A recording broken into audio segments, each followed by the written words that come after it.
दोस्तों, हर जीव अपने आप को अपने घर में ही सुरक्षित महसूस करता है। अलग अलग जीव अपने अपने हिसाब से अपना घर बनाते हैं, जिसमें से कुछ तो बहुत ही खास होते हैं, जैसे कीड़ों के घोंसले, जिसे बनाने में ये कीड़े बहुत ही मेहनत करते हैं। हर एक कीड़े के घर में उसकी कलाकारी आपको देखने को मिलेगी। आज मैं आपको कुछ ऐसे ही कीड़ों के घर दिखाने वाला हूँ, जो आपको हैरानी में डाल देंगे कि आखिर इन्हें कैसे बनाया गया। तो इस वीडियो को पूरा जरूर देखना।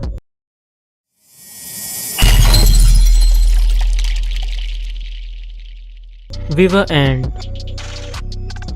दोस्तों, इन्हें बुनकर चींटी भी कहा जाता है। ये चींटियां अपना घोंसला पेड़ के पत्तों में बनाती हैं। अपने घोंसले को बनाने के लिए इन चींटियों को पत्तों को आपस में जोड़ना होता है। अगर कोई पत्ता थोड़ा दूर हो तो ये चींटियां एक दूसरे को पकड़कर एक चेन बनाती है, और जब ये पत्ते को पास ला लेती है तो उसे जोड़ने के लिए अपने मुंह से निकलने वाले लार का इस्तेमाल करती है, जो कि सूखने के बाद एक सफ़ेद रेशम बन जाता है। और जैसे जैसे ये चींटियां पत्तियां जोड़ती चली जाती हैं, वैसे वैसे इनका घोंसला बनता चला जाता है, और पूरी तरह से बनने के बाद ये एक फुटबॉल की तरह दिखाई देता है, जिसमें हजारों की तादाद में ये चींटियां रहती है। Eastern tent caterpillar moth. दोस्तों, इसका नाम इसके घोंसले के आधार पर रखा गया है, जो इस कैटरपिलर का निर्माण करती है। जब इसके अंडे शुरुआती मौसम में आते हैं, तब हवा का तापमान कम होता है, जिसके कारण 300 से भी ज़्यादा कैटरपिलर अपने रेशमी घोंसले को स्पिन करने के लिए पेड़ पर इकट्ठा होते हैं। और दिन के समय इस घोंसले का तापमान अंदर से अधिक होता है, जिसके कारण घोंसले पर मौजूद कैटरपिलर का तापमान भी अधिक होता है। ये कैटरपिलर पेड़ की शाखाओं का इस्तेमाल करके अपने पतले सफ़ेद रेशम से घोंसले का निर्माण करते हैं। ये कैटरपिलर एक दिन में 3 से 4 बार अपने आकार को बढ़ाते हैं, और अपने घोंसलों में अंदर बाहर जाने के लिए उस जगह का इस्तेमाल करते हैं जहां पेड़ की शाखाएं इनके घोंसले से होकर बाहर निकलती है, जो एक शानदार तरीका है। स्पाइनिफिक्स टर्माइन। दोस्तों, ये दीमक प्रजाति काफ़ी प्रसिद्ध है, और ये ऑस्ट्रेलिया के स्पाइनिफिक्स और होमॉक घास के मैदानों में पाई जाती है। ये दीमक रेत और मिट्टी से ऊंचे ऊंचे टीलों के घोंसले बनाते हैं। लाखों की तादाद में घास खाने वाले ये दीमक एक ही टीले में पल सकते हैं, और ऐसे टीलों का वजन 10 टन तक भी हो सकता है। इसकी कॉलोनी का आकार अलग अलग होता है, जिसमें कुंद या नुकीले टॉप्स हो सकते हैं, या फिर चिकने या उभरे हुए। एक्रोबैट एंट। दोस्तों, ये चींटियां खतरा महसूस होने पर बड़े से बड़ा वजन उठाने के लिए जानी जाती हैं, और ये अपना घोंसला पेड़ की ऊंचाइयों पर बनाती है। ये मिट्टी के साथ चबाने वाले पौधों को मिलाकर गोलाकार आकार के कार्टन घोंसले बनाती है, और इन घोंसलों का आकार टेनिस बॉल या फुटबॉल की तरह होता है। ये अधिकतर अपना घोंसला पेड़ की टहनियों पर बनाते हैं, लेकिन कभी कभार ये अपना घोंसला पेड़ की शाखाओं पर बनाते हैं। सबसे पहले ये चुनी हुई टहनियों के चारों ओर कार्टन की एक परत बिछाते हैं। इसके बाद ये इन परतों को जोड़ते हैं, और आखिर में ये घोंसलों में बहुत से कमरे बनाते हैं, जो छोटे छोटे छिद्र की तरह दिखाई देते हैं। सबसे अजीब बात यह है कि रूफस वुडपेकर नाम का ये पक्षी चींटियों के इस घोंसले में अपना अंडा देती है, वो भी चींटियों के रहते हुए। Organ pipe mud dauber. दोस्तों, ये ततैया अपना घोंसला मिट्टी और दीवारों पर कीचड़ से बनाती है।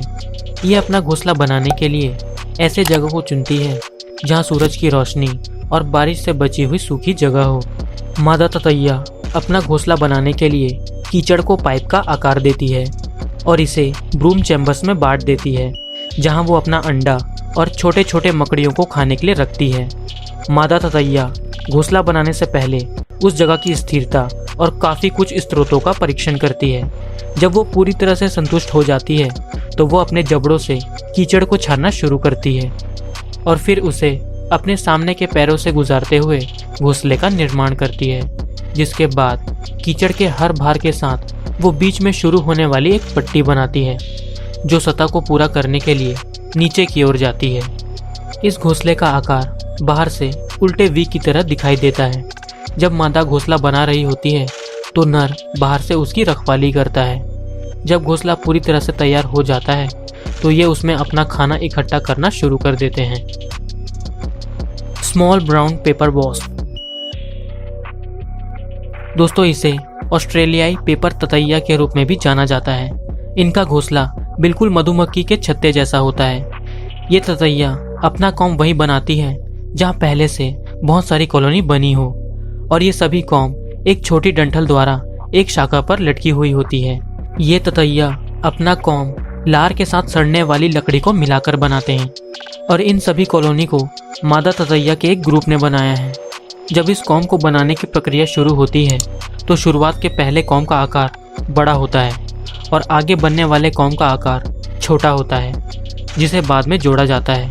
जब तापमान बढ़ता है तो संरचना को ठंडा रखने के लिए मादा अपने पंखों का इस्तेमाल करती है, और अगर कोई घुसपैठ करने की कोशिश करता है तो नर और मादा दोनों उससे लड़कर अपने घोंसले का बचाव करते हैं। मेडो स्पीड बग। दोस्तों, ये स्पीड बग थूक से अपना घोंसला बनाती है।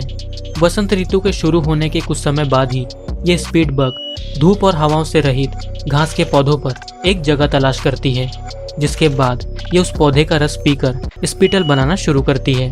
और ऐसा करने के लिए ये अपने शरीर से तरल पदार्थ निकालती है, जो इसके शरीर से चिपक जाता है और आंशिक रूप से डूब जाता है। फिर ये अपने पेट में हवा भरकर शरीर के पिछले हिस्से से बुलबुले बनाना शुरू करती है, और इस प्रक्रिया के खत्म होते ही ये स्पीड बग अपने घोंसले को सूखने के लिए छोड़ देती है। Leaf cutter bee. दोस्तों, ये मधुमक्खी लकड़ी पर मौजूद गड्ढों में अपना घोंसला बनाती है। ये अपने जबड़ों को कैंची की तरह इस्तेमाल करके पत्तों को एक डिस्क के आकार में काटती है, जिसके बाद ये अपने घोंसले का शैल तैयार करती है। शैल तैयार होने के बाद ये उसके ऊपरी सिरे पर एक अंडा देती है। जब पहला शैल तैयार हो जाता है तो मादा इसे कटे हुए पत्ते से बंद कर देती है और दूसरा शैल बनाना शुरू करती है। मादा ये प्रक्रिया तब तक जारी रखती है जब तक वो बहुत सारे शैल ना बना ले, और आखिर में ये बहुत सारी पत्तियों के साथ अपने घोंसले के प्रवेश द्वार को भी बंद कर देती है। इस मादा को एक शैल बनाने में लगभग 10 घंटों का समय लगता है। बैगवर्म मोथ। दोस्तों, बैगवर्म मोथ एक ऐसा कैटरपिलर है जो अपना घोंसला अपने सिर पर लेकर घूमता है। ये अपने चारों ओर एक रेशम कोकून बुनता है, जिसके अंदर ये तब तक जीवित रहता है जब तक ये एक वयस्क कीट न बन जाए। शिकारियों से सुरक्षित और अपने लार्वा वाले जीवन को बचाए रखने के लिए ये कैटरपिलर अपने रेशम कोकून को टहनियों, पत्तियों और अन्य पौधों के पदार्थों के टुकड़ों से बनाता है। दूर से देखने पर यह टहनियों का एक गुच्छा लगता है, जो एक छोटे लॉग हाउस की तरह है। ये कैटरपिलर चट्टानों और पेड़ पत्तियों से जुड़ा होता है, लेकिन ये एक जगह पर नहीं रहता, क्योंकि इसे भोजन के लिए शिकार करना होता है, और ये जहाँ भी जाता है अपना घोंसला अपने साथ ले जाता है, जिसके कारण इसकी चाल बहुत धीमी होती है। और जैसे ही इसे कोई खतरा महसूस होता है तो ये अपने घोंसले के अंदर चला जाता है और उसे अंदर से सील कर देता है। खतरा टल जाने पर ये एक नया रास्ता काटकर बाहर आता है, लेकिन जैसे जैसे इसका आकार बढ़ता है तो ये और टहनियों को जोड़कर अपना घोंसला बड़ा कर लेता है। आपको बता दूं कि अपने इस हुनर के कारण ये अपने शिकारियों को भी धोखा देने में कामयाब हो जाता है। Picket fence cocoon. दोस्तों, पिकेट फेंस कोकून को पहली बार दक्षिणी पेरू के अमेज़न वाले वर्षा वन में एक अभियान के दौरान शोधकर्ताओं ने देखा था, जो एक रहस्यमय कोकून की तरह लग रहा है, क्योंकि इससे पहले जिस कोकून को जीव वैज्ञानिकों ने देखा था ये उससे बिल्कुल अलग है। ये एक अनदेखा और नई प्रजाति की तरह लग रहा है। इस कोकून के बीचों बीच एक पोल होता है, जो कि चारों ओर से एक बाड़ से घिरा होता है, और इस बाड़ में तारों के रूप में कोकून लगे होते हैं, और इसके बीचों बीच जो पोल होता है वो भी एक तंबू की तरह बाड़ से जुड़ा होता है। पोल के ठीक नीचे एक गोलाकार आकृति होती है, जो दूध के एक बूंद की तरह होती है, और ये सब देखकर शोधकर्ताओं ने अनुमान लगाया कि इसके अंदर जो भी जीव है उसने ये सब शिकारी से बचने के लिए किया है। और कुछ देर बाद उन्होंने इसके अंदर से एक मकड़ी को बाहर निकलते देखा, जो सच में चौंकाने वाला था, क्योंकि मकड़ियों का घर तो जाल होता है। और इसके बाद शोधकर्ताओं ने उस मकड़ी को पोल पर चढ़कर उसे बाड़ से जोड़ते हुए देखा। कोई सोच भी नहीं सकता था कि मकड़ियाँ भी इतना शानदार घर बना सकती है। वैसे आपको ये घर कैसा लगा कमेंट में ज़रूर बताना। तो दोस्तों, उम्मीद करता हूँ कि आपको ये वीडियो पसंद आई होगी। अगर आपको वीडियो अच्छी लगी तो इस वीडियो को लाइक, शेयर और चैनल को सब्सक्राइब कर दीजिए। और इसी तरह की वीडियो देखने के लिए स्क्रीन पर आ रही वीडियोस या फिर डिस्क्रिप्शन में दिए गए लिंक को चेक कीजिए। मिलते हैं अगली वीडियो में, तब तक के लिए बाय।